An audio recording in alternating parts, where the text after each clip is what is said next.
we were a race of kings when the white man crawled around on all fours over the hills of Europe. Do they know who they are? Too black, too strong, too black. This is Conscious Noob, and welcome back to the Each One Teach One series. This episode is the science of self. This episode is basically me breaking down what self is and how we can learn from ourselves and how we can better understand that everything we do is an integral part of a bigger picture that we don't quite see. Self-knowledge is the best kind of knowledge you can receive, because if you can begin to see the origins in yourself, you can begin to see and conceptualize the origins of everything else around you. So that's why I always feel like it's a better starting point to start with understanding the inside, the microcosm of the universe, than understanding the macrocosm, which is the big space, the Big Bang, the solar system, and all those other different things. And we can understand how I work. You know what I'm saying? How you and I work together. You feel what I'm saying? We'll understand how the you and I verse works together. You see, a lot of times it's hard for us to acquire the information of self-knowledge. How do we obtain it? Where do we go to find it? And how do we best use it? But I think the thing that we have to do is to look in the mirror and self-reflect and get some perspective on our mentalities and on our way of living. And then once we do that, we'll be able to see where we're missing and where we need to step up and where we need to start building more. First step that anyone has to take when it comes to self-discovery, self-knowledge, is understanding that we know nothing. And I hit on that in my last video. We got to understand that we don't really know anything.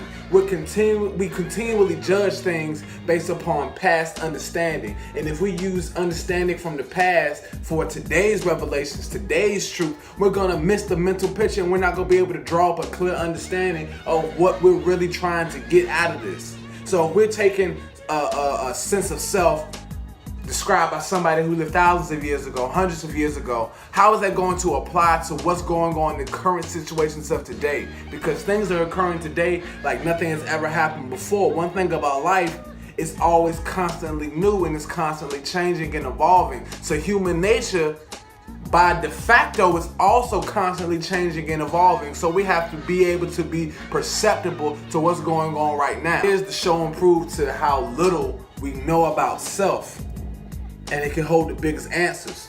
So let's take about the process of conception. When we came into this world, being born, came out of our mothers, our fathers beheld our mothers when they saw them, and they had a thought that led to conception. That's considered a gas.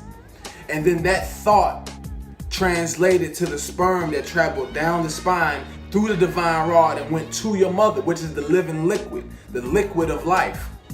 And while in that 9-month conception, we became God ourselves, because we grew an arm, a leg, an arm, and a head. We are self-created with all the genetic information from hundreds and thousands of generations before that allowed to create the being that's in front of you today.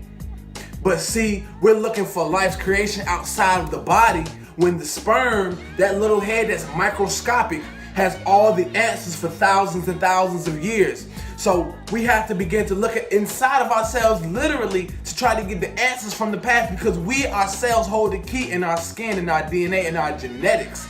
But it's just about how we're going to direct that energy into learning about our bodies. You see what I'm saying? That's what we have to begin to do, learn about the body, the mind. So what the information really shows me and what it tells me is that not only am I self-created, not only am I a generator, or operator, and destroyer, but I'm also the manifestation of supreme intelligence. I'm the manifestation of a divine will that created itself to experience itself in this present form. And not only so that shows me that once I'm gone from this physical form, that supreme intelligence and that divine will continue to go somewhere else that the mind cannot fathom yet.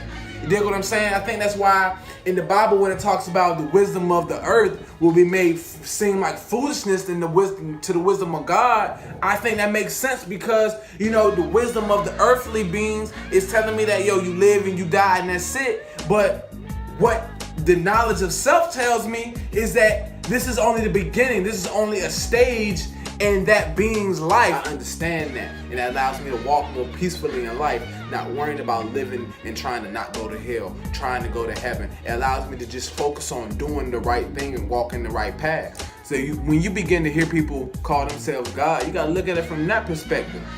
And it's not that I'm saying that I'm the single master and surveyor of all 196,940,000 square miles and that I can control the elements and the weather. I'm not saying that, but what I'm saying is that I understand that the earth and myself have a relationship. We have a correlation. I understand that nature and myself have a relationship and a correlation. So I see the connective tissue between all of that stuff. And see, when I get people talking about this, I still can see who has the devil's way of thinking, his civilization ingrained in their minds, because number one, that's his knowledge, his wisdom, his understanding, and his culture. See, the original man and the Caucasian man think two different ways. The original man uses his right side of the brain, the Caucasian uses the left side. The left side allows you to separate things. The right side gives you meaning. So the left side of your brain, it all works at the same time because everything is in equal balance at all times. But the left side of your brain allows you to break up my words in this sentence to give it structure. But the right side of your brain is allowing you to give the sentence meaning. And that's what's the more powerful thing, the meaning of the sentence rather than the structure of the sentence. So a lot of us are caught up in the structure of what I'm saying and how that is going to really look literally instead of getting the meaning behind the words that I'm saying. So that's all we got to begin to do. Begin to be right-sided in our thinking, and then a lot of doors will begin to open. And can you show me how to do it in a practical way?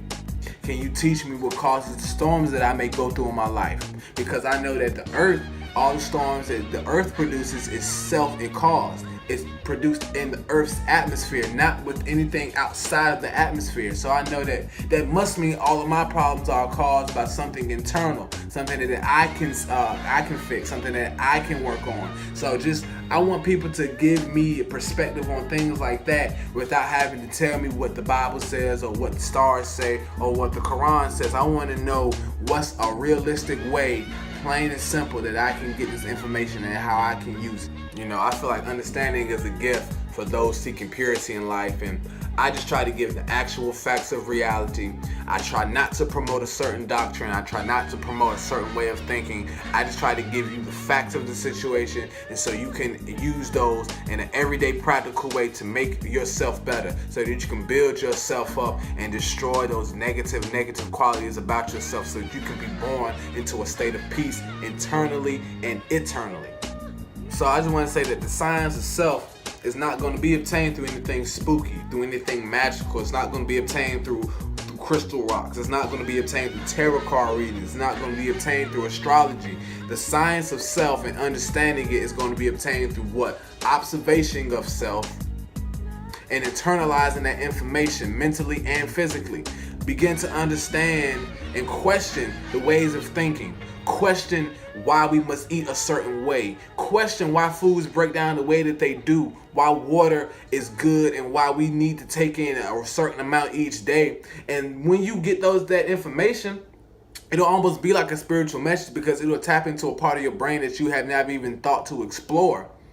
So I want to close by saying, in the Bible it says, love thy neighbor like you love thyself. So that means that what?